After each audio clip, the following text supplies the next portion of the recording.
SDG 4. Ensure inclusive and equitable quality education and promote lifelong learning opportunities for all. Participation rate in pre-primary organised learning. This indicator defines pre-primary as 1 year before primary school education. Over the past decade, based on research, the recognition has grown as to the importance of early childhood education as among the most important to a human's lifelong development. Many of the countries off track for the indicator are least developed countries. The same countries off track for the following indicators for primary and secondary schooling. More striking, however, are the middle-income countries off track in the Middle East and North Africa, as well as several post-Soviet states. In summary, for OECD country readers, annually give 0.7% of your gross income as aid, aiming for all children aged 4 to 6 to participate in pre-primary organised learning by 2030. For developing country readers off track with children aged 4 to 6, enter your child in early childhood education, where available and affordable. Net primary enrollment rate.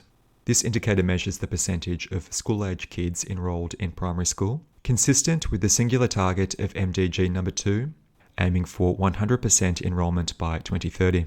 For MDG 2, the aim from the previous 15-year period preceding the SDGs focused upon universal primary education, which reached a primary school net enrollment rate in the developing regions of 91% by 2015.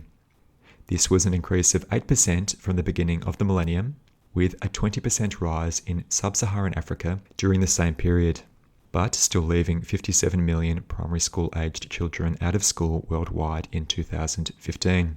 The gap to 100% primary enrollment is small, though still in the tens of millions in total numbers. The countries facing major challenges on this indicator are consistent with the Sahel, as well as Syria and neighbouring Jordan, the latter in likelihood due to the presence of Syrian refugees. Will aid alone make for a 100% net primary enrollment? If we regard the countries with major challenges for this indicator, there are other factors at play, complicating the path to universal primary enrollment. For example, disease, cultural attitudes toward girls' education, and effects of climate change. As with all issues we're looking at, each application in a different culture and environment entails trial and error, with the MDG period displaying the challenges facing development in sub-Saharan Africa. In summary, for OECD country readers, affirm your annual commitment to give 0.7% of your gross income as aid, aiming for 100% net primary enrollment rate by 2030. For developing country readers with school-aged children, enroll your child in primary education, where affordable and available. Lower secondary completion rate. Here, the distinction is made between enrollment to completion, in this case lower secondary, rather than primary, again aiming for 100% by 2030. The 2020 world total was 77% lower secondary school completion. Lower secondary is the 7th to 9th years of education, with completion of the 9th year classified as basic education. Upper secondary education begins in the 10th year of education, before any tertiary education. Lower secondary education is a human right enshrined in the UN Convention on the Rights of the Child, ratified by every UN member state except the USA. We know by now what you must do if you're a reader from a DAC member on behalf of the LDC countries, with major challenges remaining on this indicator. But what of the middle-income countries? Many of the middle-income countries which have major challenges remaining for this indicator are on the DAC's list of ODA recipients, and there are segments of the population in these countries afflicted with living in conditions of extreme poverty. What if you're a reader from a middle-income country, and your national government fails to ensure your right to accessible and available education per the Convention on the Rights of the Child? We all must observe this treaty on behalf of children, obliged to act in their best interests. This means to attempt, if able, to provide for your child's basic needs, to ensure a life of opportunity and social mobility. A basic education, primary and lower secondary education, is necessary. Anything short of the completion of a basic education risks dislocating your child from society. In summary, for OECD country readers, affirm your annual commitment to give 0.7% of your gross income as aid, aiming for a 100% lower secondary completion rate. For developing country readers, For parents with children enrolled in lower secondary education, ensure your child completes lower secondary. For adults yet to complete basic education, complete lower secondary education. Literacy rate. The definition of literacy for ages 15 to 24 is the ability to read and write a short, simple statement on everyday life. With an understanding of this statement, the definition of literacy for ages 15 to 24 is the ability to read and write a short, simple statement on everyday life with an understanding of this statement, aiming for 100% literacy by 2030. We know from our goal number 4 results that the least developed countries have major challenges remaining, and we know the remedy for the least developed countries on this indicator. Pakistan, a middle-income country, should have a literacy rate above the least developed countries. Pakistan's constitution codifies the obligation for the state to provide free and compulsory education for all. Yet, 22.8 million children, or 44% of the population of school age, are out of school. How do the Pakistani government expect to see any economic growth with such a dismal literacy rate? Regional differences are one reason, as is gender, a phenomenon popularized by Malala Yousafzai. Pakistan's northwestern border region with Afghanistan offered refuge to the Taliban insurgency, along with the accompanying attitudes toward female education. Further, literacy in the tribal areas of this region is low compared to the country's metropolises, and national government spending on education is a disappointing 2.9%. In a country with widespread illiteracy, can prosperity be around the corner or ever be in reach? Pakistan is an Islamic republic, which differs from a theocracy, combined with a patriarchal societal structure. Pakistan thus leaves half of society on the sidelines when it could be participating in the economy and educated to a tertiary level beyond mere literacy. Addressing any Pakistani readers, I acknowledge 5% of Pakistanis live below the international poverty line of $1.90 a day. Yet the escalator to even a modicum of meeting basic needs, as well as climate change resilience, is education. Without advancing on goal number 4, Pakistan holds the potential to find itself in a similar standard of living in decades to come. The nature of the country's values places Islamic principles central as the state religion, per the constitution. Pakistani laws must be in harmony with the Quran and the traditions and practices of Muhammad via constitutional bodies. Yet the government of Pakistan must weigh the advice of these, whilst considering its obligations under the Convention on the Rights of the Child. The same applies to Pakistani citizens. Article 18 of the Universal Declaration of Human Rights enshrines freedom of religion. 2 other UN member states are Islamic republics, and a little under 30 UN member states explicate Islam as the state religion within their respective constitutions. Each UN member state must balance their respective state religion with being a party to international treaties. If you're a Pakistani parent of a child, you'll need to decide or compromise. This may mean acknowledging the limitations of your own education in hindering your discernment. Inquire within yourself whether those who've passed their wisdom on to you could be of a limited education themselves. Humans are fallible, even well-intentioned pious people. If you find yourself in this scenario, you have a choice to make, which might place you between your religion and the importance of literacy and education. You may perceive the two as incompatible. What if you were God, setting the precepts for the humans you created? Would you inscribe into the programming how to live life to push to the sidelines half of humanity, keeping them in relative depravity of knowledge? I expect you'd have the sense to blanch at any belief which suggested as much. You believe in a God who wants the best for everyone. Any suggestion otherwise is due to the interpretation passed down by fallible humans. In summary, for OECD country readers, affirm your annual commitment to give 0.7% of your gross income as aid, aiming for a 100% literacy rate of the global population aged 15 to 24 by 2030. Tertiary educational attainment. Most OECD countries are close to on track for this indicator, aiming for 52.2% of the population aged between 25 and 34 to complete some tertiary education. That is, universities and vocational schools, resulting in an academic certificate, a diploma, or a degree. If you're in a country with challenges remaining for this indicator and are between the ages of 25 and 34, consider applying for and completing some tertiary education. Even a certificate at a vocational school ought to provide valuable skills to use in the workforce, with likelihood of boosting your income. In summary, for readers in countries off track, aged 25 to 34, complete tertiary education, aiming for 52.2% of the national population aged 25 to 34 to attain tertiary education by 2030. PISA score. PISA is the Program for International Student Assessment, an initiative of the OECD.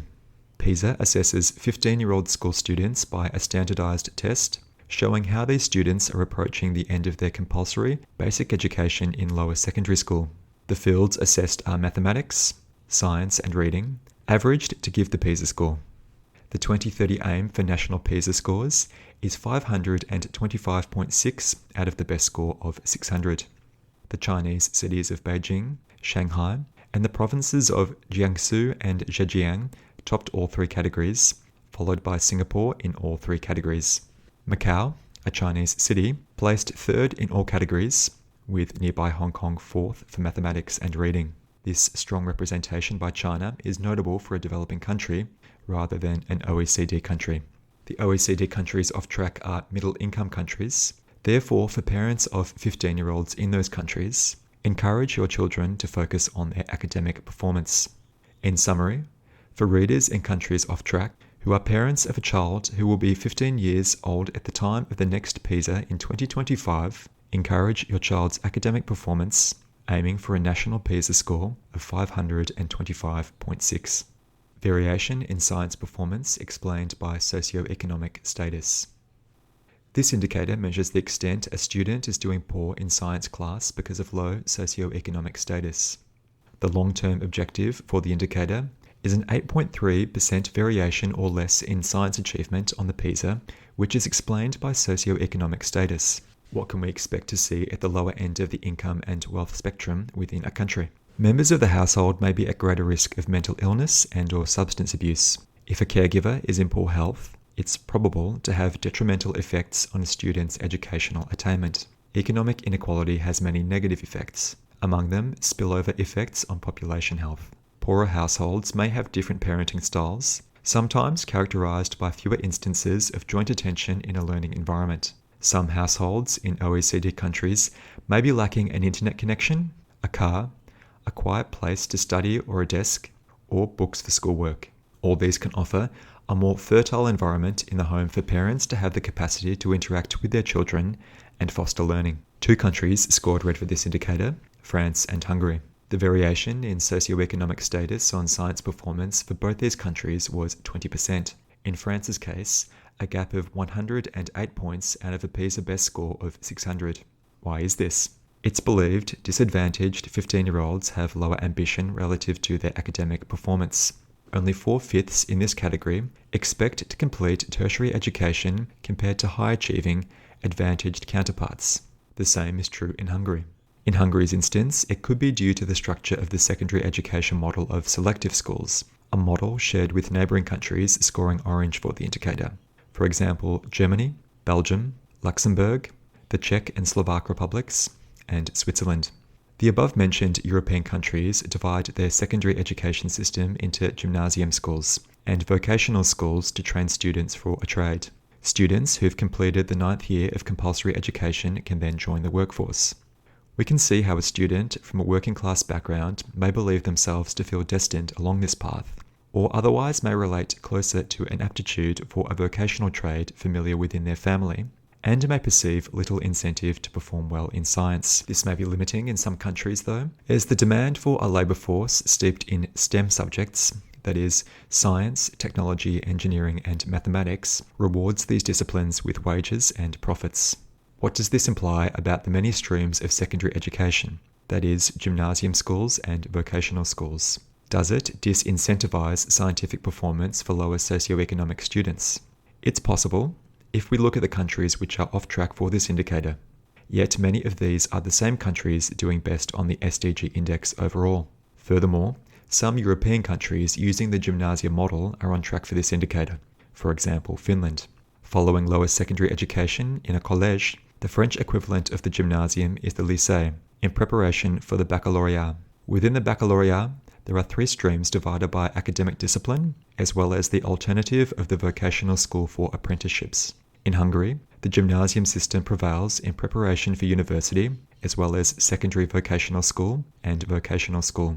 In summary, For readers in countries off track, who are parents of a child who will be 15 years old at the time of the next PISA in 2025, and are at the lower end of the socioeconomic spectrum in your country, encourage your child's academic performance in science. For readers in countries off track of high socioeconomic status, seek out a charity operating within your country focused on supporting education for those of low socioeconomic status.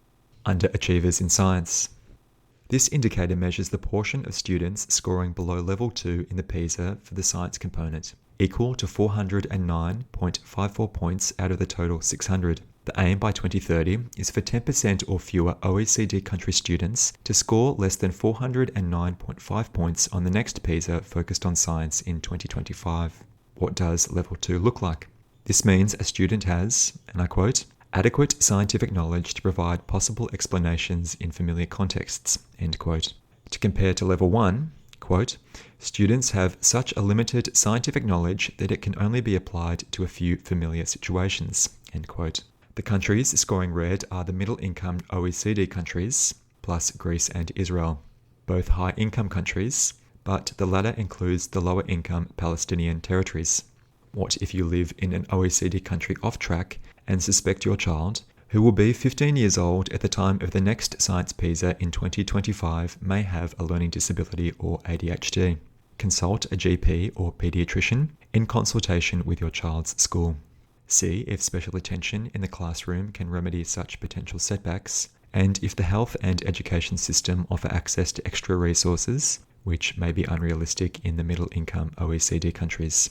In summary, for readers in countries off track, who are parents of a child who will be 15 years old at the time of the next PISA in 2025, encourage your child's academic performance in science, and if symptoms of a learning disability or ADHD exist, seek a diagnosis with a GP or pediatrician in consultation with your child's school to seek special attention in the classroom.